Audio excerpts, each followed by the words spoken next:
रामकृष्ण हरी मंडळी. तर जगात सगळ्यात सुंदर कोण? तर माझा कृष्ण. कृष्ण इतकं सुंदर कोण आहे का या जगात? नाहीच.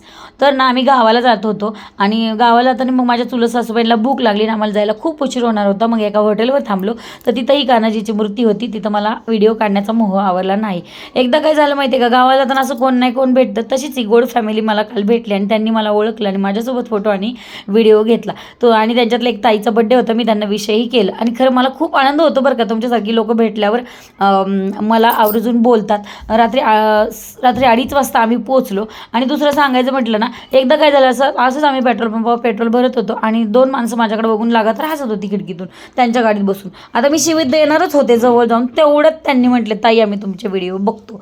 मग आता मी बाहेर जर कोण भेटलं ना तर मी शक्यतो रागाने बघत नाही किंवा त्यांना शिवे द्यायचा प्रयत्न करत नाही. कारण मला असं वाटतं की आईला लोक माझ्याकडे बघून मला ओळखतात की मी इंस्टाग्रामवर आणि यूट्यूबर आहे. आणि विशेष म्हणजे माझे फॉलोअर्स काही इतके मिलियनमध्ये नाही आहेत, पण मला जी काही लोक 4 ओळखतात ना, त्याचा मला प्रचंड आनंद होतो.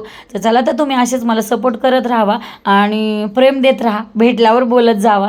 आणि दुसरं म्हणजे आता हे माझ्या सासरकडचं हे मंदिर आहे, इथं एवढे सगळे देव आहेत आणि बाकी रुद्राभिषेक वगैरे आम्ही केलेला आहे. आणि मला वाटतं माझ्या सासरची पण लोक मला ओळखायला लागलेत बरं का. तिथल्या त्या बाहेरच्या लोकांच्या बोलण्यावरून मला असं जाणवलं. माझ्या सासूबाईंचं बघा माझ्यावर किती लक्ष आहे. पण चिन्ह तू आहे का तुमच्या